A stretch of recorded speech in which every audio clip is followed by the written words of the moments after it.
Hello, all my darlings, and welcome back to another video. This is Darlinda Tracy TV, and for those of you who are familiar with my channel, welcome back. For the new folks, welcome. For those who don't know, I used to have a YouTube channel that was semi-successful, pretty good. I was well known in these YouTube streets as a reviewer.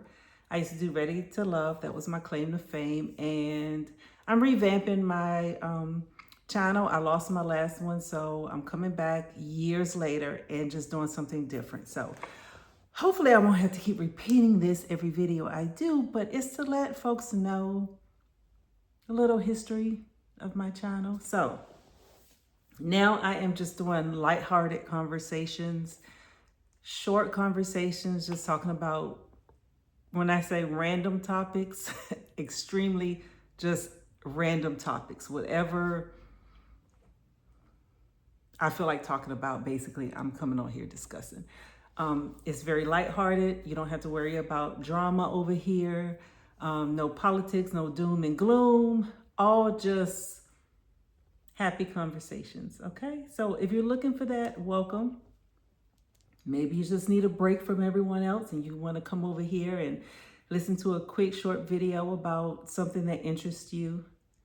I'm glad to have you. So anyway, today, what I want to talk about, like I said, it's so random, but I actually wanted to do this video during Black History Month because I do think this is something that's specific.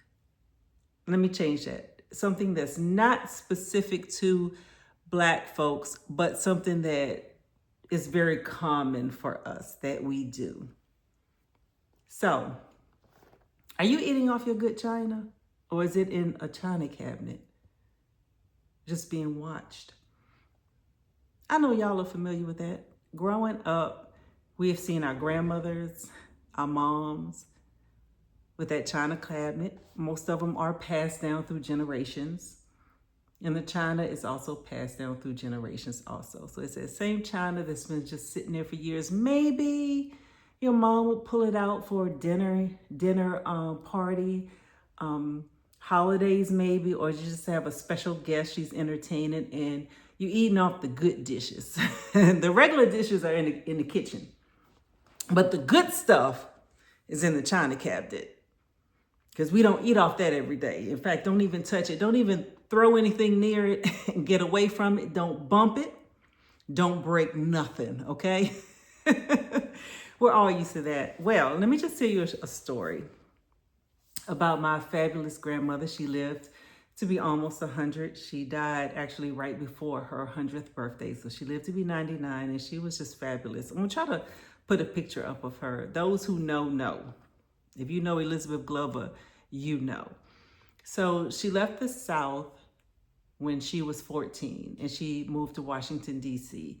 And she lived with her sister. I think she told her parents she was going to go visit her sister, but she never came back. Her plan was never to come back. She wanted to move to a big city. And she went to school there. And she started off working when she was a teenager, she got a job at the Library of Congress. And many of her friends were able to kind of get in that circle with her because of her job. So a lot of them were able to visit the White House because of her. She would take them on tours, take them to the White House.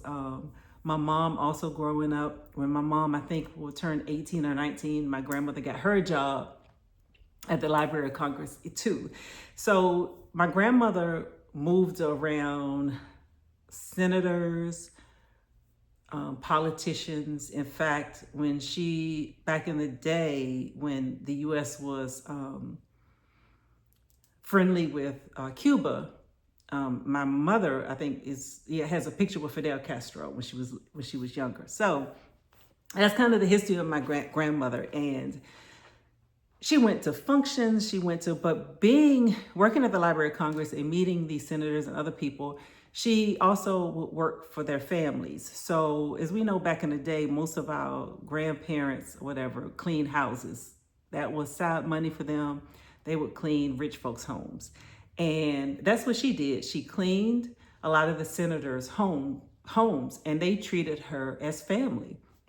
She watched their kids grow up. She watched their grandkids grow up, and they just loved her. And she, for a long time, she dated a guy who, her boyfriend, Mac, he was so smooth. He always wore suits and fedoras and drove. His car was Lincoln Continentals. He always had a Lincoln, but he was the driver for a lot of senators. In fact, the two of them probably could have wrote a book if that was a thing back in the day. But anyway, as my grandmother was born in 1914. But so when she worked in these homes with these senators and other rich families, I think it was one guy who was a politician from Texas that she worked in his home. And half the time he wasn't even in his house in DC. I think he would stay in DC 6 months out the year and then go back to Texas for 6 months out the year, whatever. Well, she outlived most of them. It's even some of their kids, she said she outlived. But when the parents would pass away, the children would basically just tell her that she could take what she wanted from the houses. And they also, while they were alive and she worked there, they would give her things. You know, if they didn't want it anymore, they would tell her, oh, just take what you want. If you like that, take it. And so she ended up accumulating china, really good china pieces that she ended up getting. And I remember being little and going to her house. My grandmother wasn't the big mama that was like every Sunday you go to her house and she's sitting around, she's in her robe, she's in the kitchen cooking, she's cooking these soul food meals. That was not my grandmother. No, she did bake. She made the best cakes, 4-layer cakes, pineapple upside down cake was her thing. But she was on the go. Like she was out. She had her gowns on, her fur coats, and she had events to attend. So a lot of times we would have to call first before we even pop up because grandma might not be home. She might be out the state somewhere traveling or doing her thing. But I do remember the times that we would go over to her house and eat, that it was always fancy.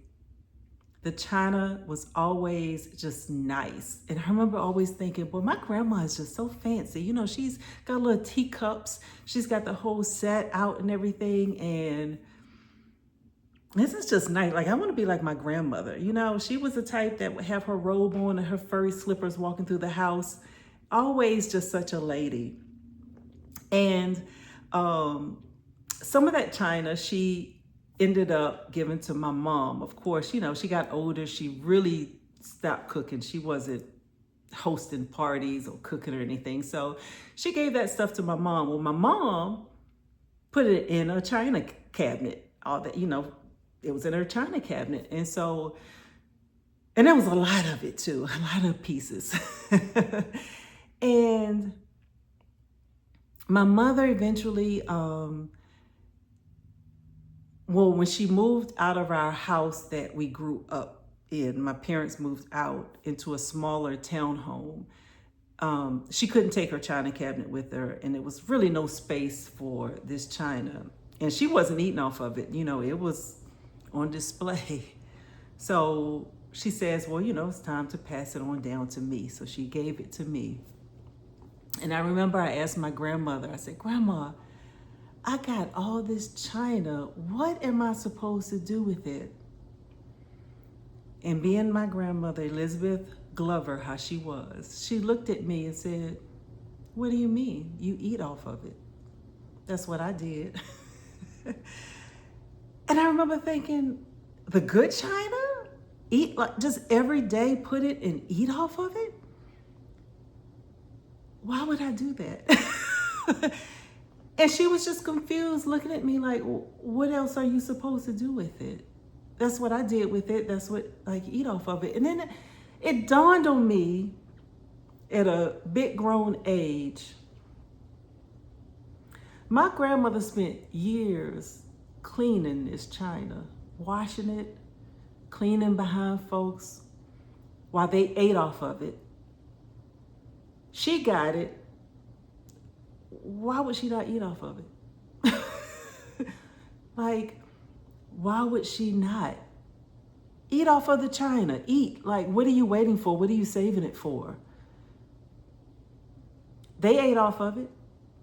Why wouldn't we? And that's what I do. I eat off of it. It's in my cabinets. It's not in the china cabinet for display. It is a lot, so I have thought about selling a few of the pieces, because I did find a, what do you call them, like a state website or whatever, and some of the china that I have, they are looking for pieces that go with it that they do sell. So I may, because it's so much, sell some of it, but just keep enough for me to eat off of it, and when I have guests, to eat off of it. And what made me really think about this was, so I was watching this skit. Y'all familiar with Country Wayne, right? And it was a Country Wayne skit, and it was, excuse me, a skit where there's a lady, one of the characters that is supposed to be so fancy and sophisticated, that was having a dinner party, and they were eating off paper plates. And I remember commenting under the video saying, not paper plates. And the amount of comments I got was like, what's wrong with paper plates? And it's nothing at all. Like, I'm not saying nothing is wrong with paper plates, but the way that the storyline with this character, you would just think that she wouldn't be eating off plain white, cheap styrofoam plates. And then it just started a whole conversation where people were saying, I eat off paper plates. I have great fine china, but we don't eat off of it. We eat off of paper plates. I have some of the best china, and and it made me think, do you eat off of it? Do you ever eat off of it? Or are we just having it on display looking at it? Why do you have it if you're not using it? Now, to each his own. I'm not saying you have to. I understand some people may have small kids and they don't want them to break the plates, the china. I don't have kids, so I don't have to worry about anybody running through my house tearing stuff up. So, but do we wait to enjoy good things? Do we feel we're not worthy to enjoy good things now?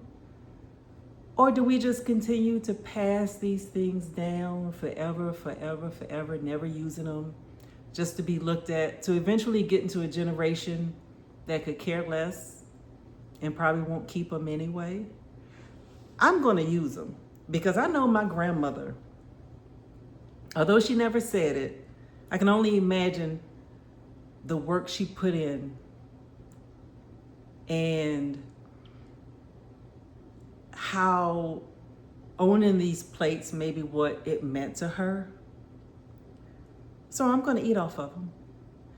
I don't have anyone I can pass them down to my niece. I don't know that she would appreciate it. She's much younger. I don't know, maybe when she gets older, but for now, I'm just going to use them. And whatever happens, happens. If I happen to break one or two, okay. I still got more, I'm just not gonna live life not enjoying things. Like you hear people say all the time, put on the dress, put on the outfit, don't save it for a special occasion because life is short. Let's do the same with our china. Eat off of it, okay? And that's all I got today. That's a story of China.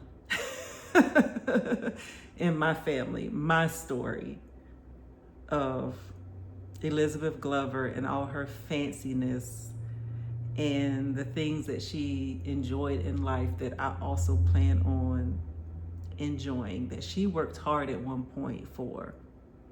And I'm going to appreciate it, okay? Anyway, thank you all my lookers, likers, commenters, and subscribers for coming back again. Please like this video, share, subscribe, whatever you want to do. But thank you, and I'll see you next time. Peace.